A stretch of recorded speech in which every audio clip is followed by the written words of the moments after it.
Do you know what the original story behind Santa Claus is? You know, Baba Noel, Saint Nicholas, Old Saint Nick.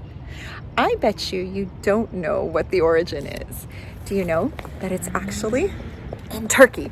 And I'm about to show you exactly where and how and the whole story behind Santa Claus and Old Saint Nick.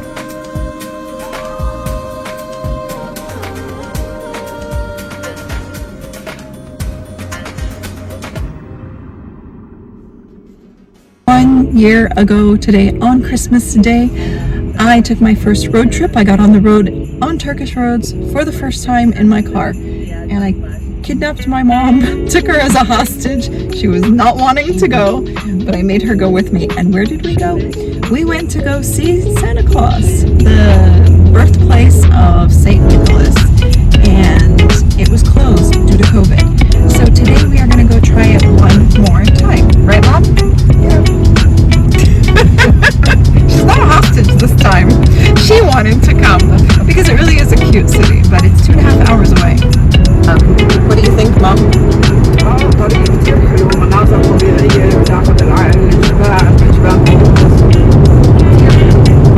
Very relaxing, and especially because there are no roads, there are no cars on the road right now because of COVID, so it's just so relaxing, and I'm so happy that I talked to my Turkish friends and they all encouraged me because Mom was trying to discourage me yesterday. She was saying, what if there are pirates on the road, and what if they kidnap us and take us for ransom and we just disappear? So we did it.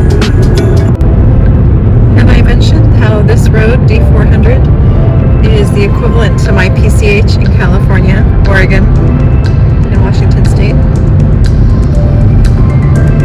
Yeah. Look at this.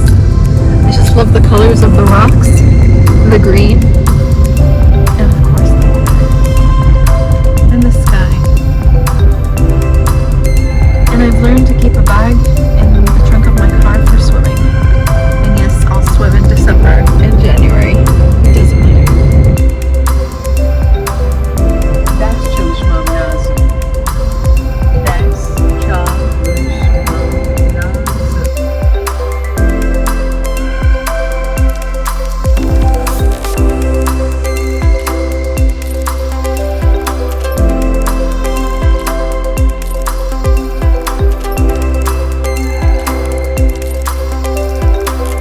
So, how did this legend of Santa Claus come to be in modern day?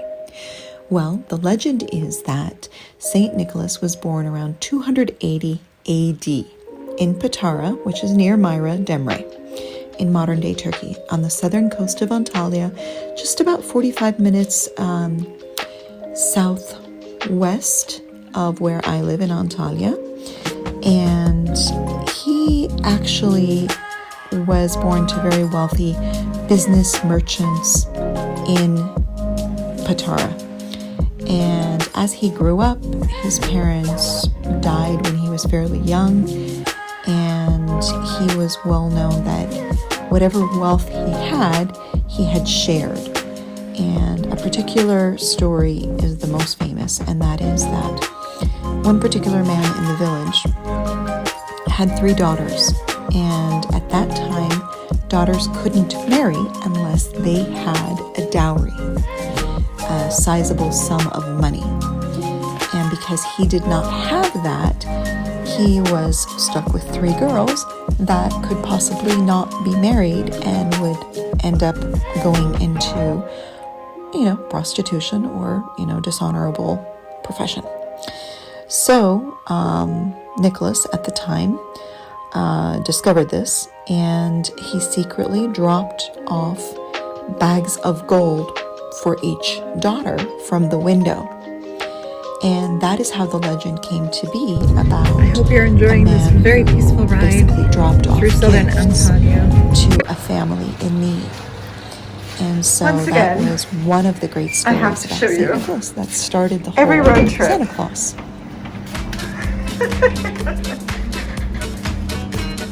كيف الحمامات مام؟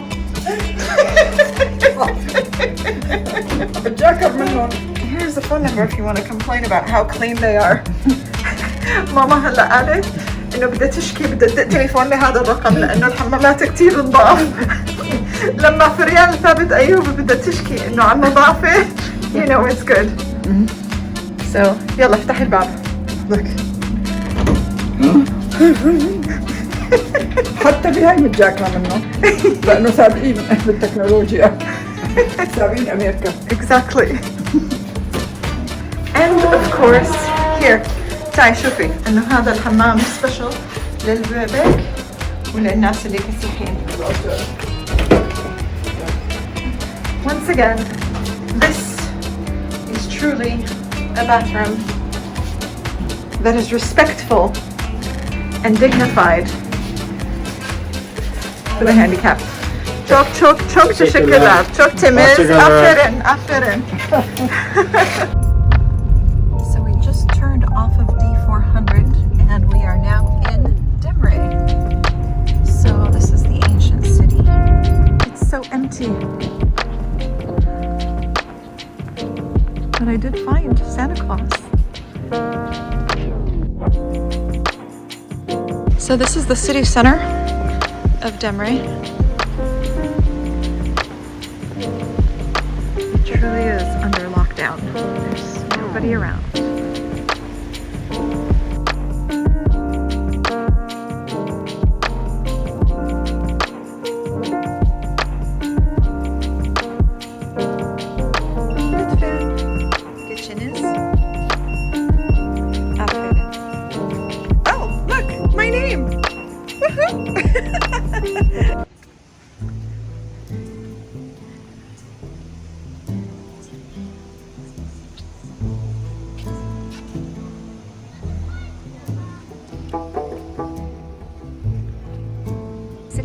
International Santa Claus activities in the call for world peace.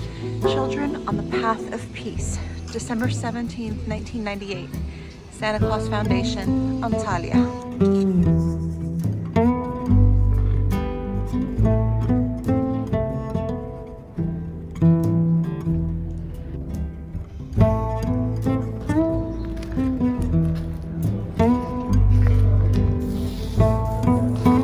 Always more interesting just to touch it. I don't know why. There's something about the ability to be able to touch and feel the stones of yesterday. This is my Christian and Catholic friends. This is my gift to you. This is me, Muslim woman, acknowledging, celebrating your holiday and your most sacred day. Come on, let's go.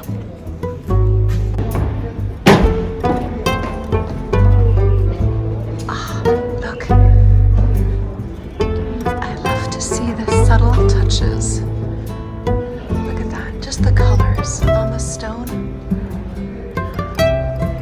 Kind of ghostly, right? Look.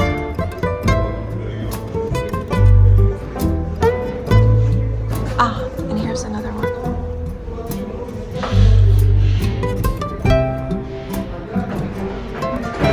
I love the hands. The hands say more than the face. Visiting the tombs of the legends of our history of humanity really always puts things in perspective. What lasts, what stays, what leaves, and what turns to stone.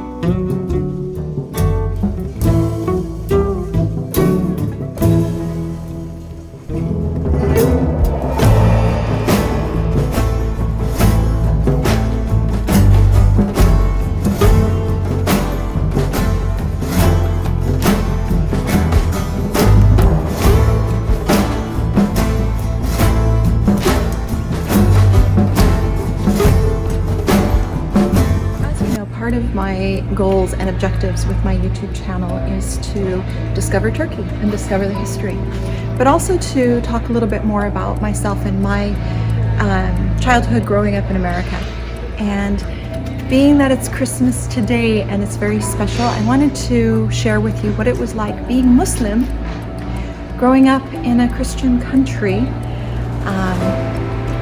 in the United States. And in New Jersey, I remember delivering newspapers at 3-4 o'clock in the morning to Paramus and Wayne, the wealthier areas. And those homes were the most beautiful homes you can imagine, with brick inlay and like just estates. And they had the most beautiful Christmas light decorations you can ever imagine. And as a child, I remember shivering in the car, driving through those neighborhoods and thinking, wow, it is so beautiful. And Christians have it made. They have this beautiful traditions, and the Christmas lights are magical. And then the whole ambiance and atmosphere of the Christian Christmas celebration was just so enchanting. And I was wondering, why don't we have that? Little did I know that it was just because we were not growing up in a Muslim country. But there was a part of me that always wanted to be a part of that. And we had a store that was underneath our home. It was at Village Fountain in Clifton, New Jersey.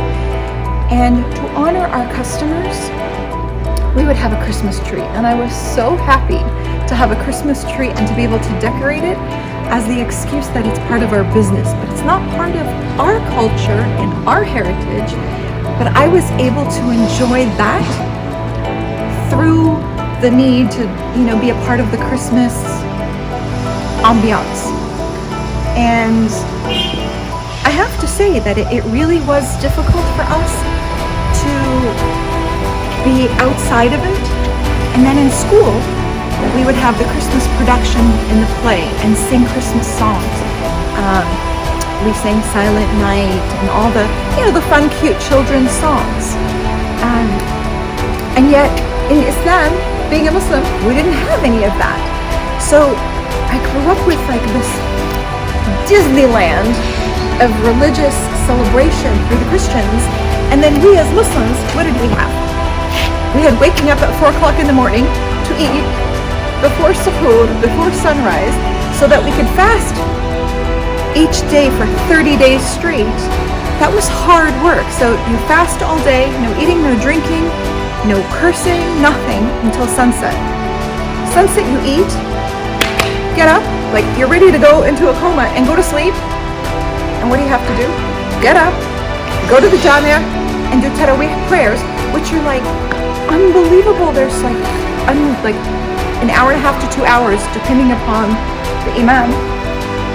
And then come back, go to sleep, wake up at 4 o'clock in the morning, get up and go 30 days of that. It is the ultimate in discipline training. Whereas Christian children, all they have to do is like decide between being naughty or nice, and they get all these presents and they get all of this like wonderful stuff. So the difference between Christians and Islam for me was huge. And only until I grew up and I saw that the differences were beautiful in both ways. Islam has a simplistic, raw, disciplined way of celebrating the religion, whereas Christianity has a very opulent and charismatic way of celebration. I feel lucky because I was able to kind of balance both and enjoy what I could. And most of my friends growing up in America were Christian and Catholics, so I was able to celebrate with them. Now the problem is that were they willing to celebrate with me and fast for 30 days? Actually, I did have a few friends that would fast for maybe 3 days, 5 days, but they couldn't handle doing the full 30.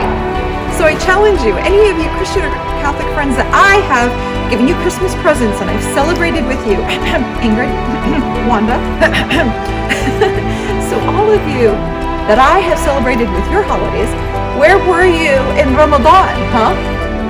Where were you? Come on, bring it.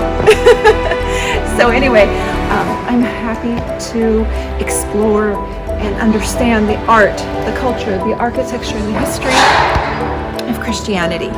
But now I finally get a chance to explore my own history the Islamic culture, the Islamic art and history, and I'm enjoying that. So I finally get to fill in the blanks and fill in the pieces of the puzzle of my own religion.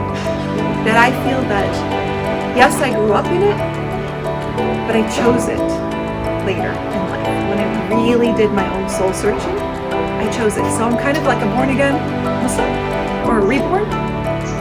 So that's my journey. And yes, I can have both.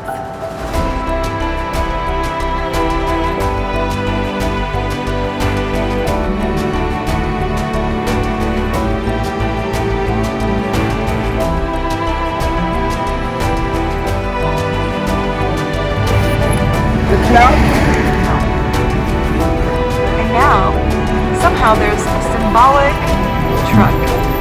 Just an unusual coincidence. The same colors as Santa Claus. Coincidence? Methinks not.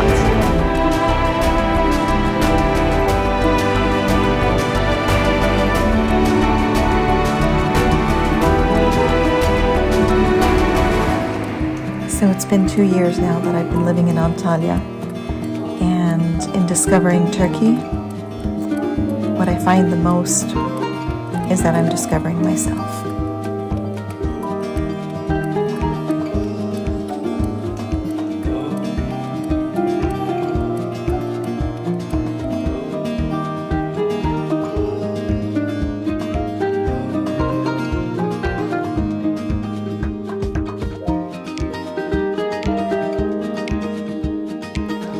Are you enjoying my adventures with me?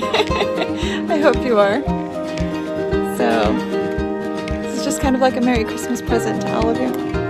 Hey, just gonna have a quick picnic now. So even though I'm in Turkey, I'm tracking where Santa Claus is right now. So as of now, Santa Claus has delivered 7,623,693,263 gifts. He's already made it to all of these locations. So, people in America are just now waking up to Christmas morning. So, Merry Christmas, everybody.